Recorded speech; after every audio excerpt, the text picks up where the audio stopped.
Capítulo 1. Aproximaciones, estructura y morfología de lo sagrado. 1. Sagrado y profano. Todas las definiciones del fenómeno religioso dadas hasta ahora presentan un rasgo común. Cada definición opone a su manera lo sagrado y la vida religiosa a lo profano y la vida secular. Las dificultades empiezan cuando se trata de delimitar la esfera de la noción de sagrado. Dificultades de orden teórico, pero también de orden práctico. Porque antes de intentar una definición del fenómeno religioso, conviene saber dónde habrá que buscar los hechos religiosos y sobre todo aquellos que puedan ser observados en estado puro, es decir, los que sean simples y estén lo más próximo posible a su origen. Desgraciadamente, hechos de este tipo no nos son accesibles en ninguna parte, ni en las sociedades cuya historia se puede seguir, ni entre los primitivos, entre comillas, menos civilizados. Nos encontramos casi siempre ante fenómenos religiosos complejos que suponen una larga evolución histórica. Por otra parte, al recopilar la documentación presenta también importantes dificultades de orden práctico por dos razones. 1. Porque aún contentándose con estudiar una sola religión, apenas bastaría la vida entera de un hombre para llevar a cabo la investigación. 2. Porque si lo que nos proponemos es el estudio comparado de las religiones, resultarían insuficientes varias existencias para alcanzar el fin propuesto.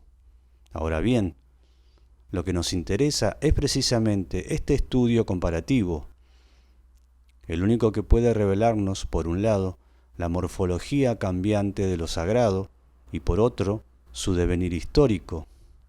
Para emprender un estudio semejante, nos vemos obligados, pues, a elegir ciertas religiones entre todas las que registra la historia o nos ha revelado la etnología, y dentro de ellas, alguno de sus aspectos o de sus fases.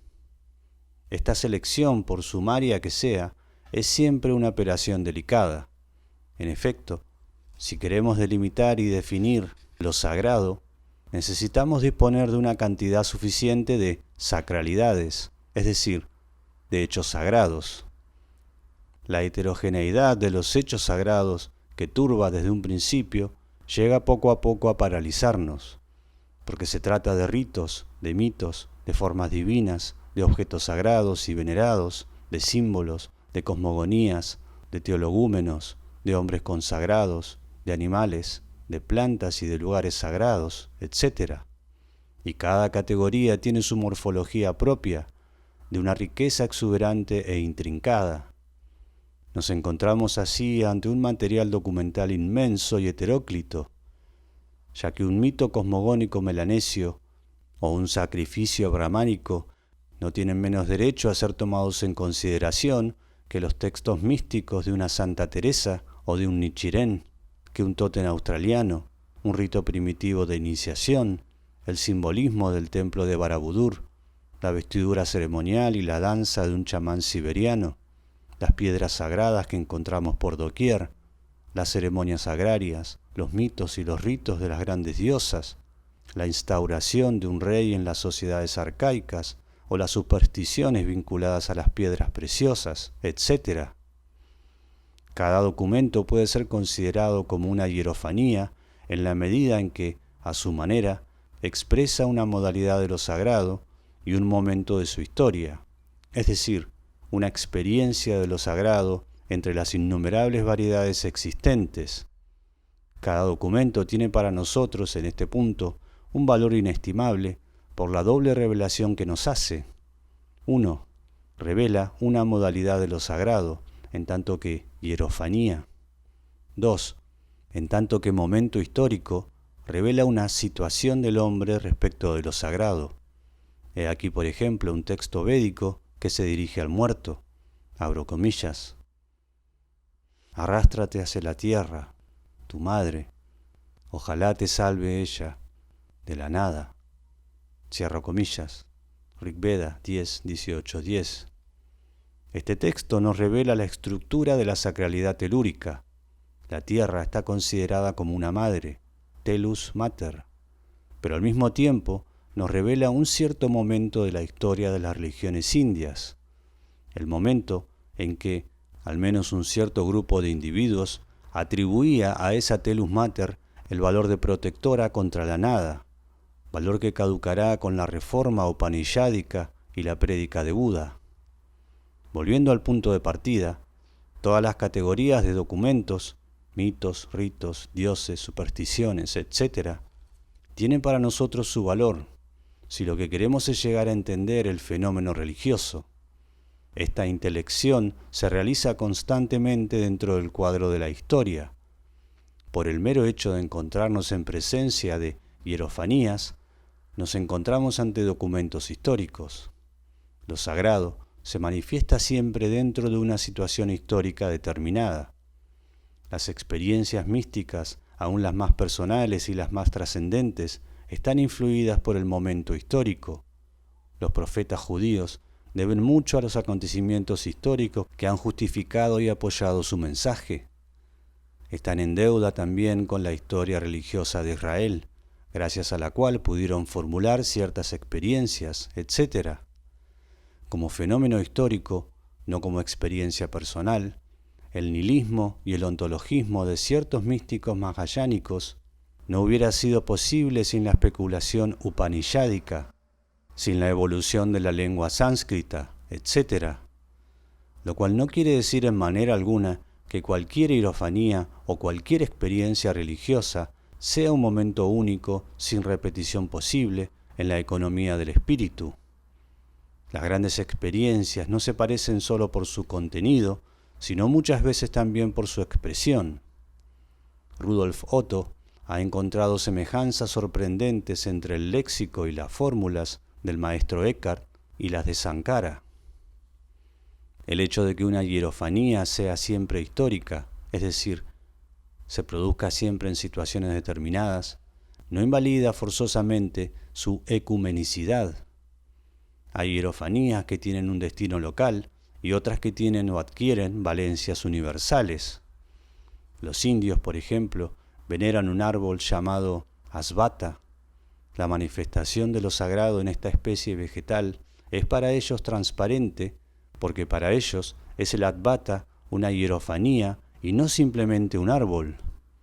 Esta hierofanía, por consiguiente, no es sólo histórica, como toda hierofanía, sino que es además local.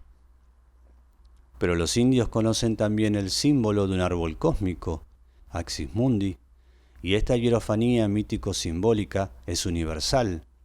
Árboles cósmicos se encuentran en todas las antiguas civilizaciones.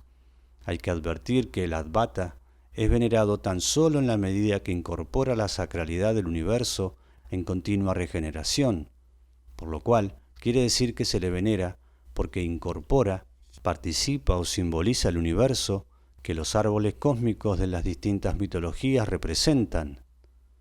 Pero aunque el Asvata se justifique por el mismo simbolismo que aparece en el árbol cósmico, la hierofanía que transustancia una especie vegetal en árbol sagrado no resulta transparente más que a los ojos de los miembros de la sociedad india. Citemos otro ejemplo esta vez de una hierofanía superada por la historia misma del pueblo en que tuvo lugar.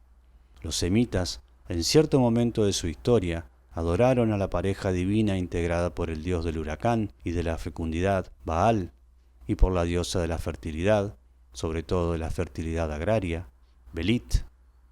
Los profetas judíos consideraban sacrílegos estos cultos. Desde su punto de vista, es decir, desde el punto de vista de los semitas, que a través de la reforma mosaica habían llegado a una concepción más elevada, más pura y más completa de la divinidad, esta crítica estaba plenamente justificada. Sin embargo, el culto paleosemítico de Baal y Belit no dejaba de ser, a su vez, una hierofanía. Revelaba, hasta la exacerbación y hasta lo monstruoso, la sacralidad de la vida orgánica, las fuerzas elementales de la sangre, de la sexualidad y de la fecundidad. Esta revelación conservó su valor, si no durante milenios, sí al menos a lo largo de muchos siglos. Siguió valorándose esa hierofanía hasta el momento en que fue reemplazada por otra, la cual, acontecida en la experiencia religiosa de una minoría selecta, demostraba ser más perfecta y más consoladora. La forma divina de Yahvé prevalecía sobre la forma divina de Baal. Revelaba de manera más completa la sacralidad, santificaba la vida sin desencadenar las fuerzas elementales concentradas en el culto de Baal. Revelaba una economía espiritual dentro de la cual la vida del hombre y su destino se cargaban de nuevos valores. Facilitaba asimismo una experiencia religiosa más rica, una comunión divina a la vez más pura y más completa. Al fin, triunfó esta hierofanía yahavista como representante de una modalidad universalista de lo sagrado. Resultaba accesible por su propia naturaleza a las demás culturas. A través del cristianismo llegó a ser un valor religioso mundial.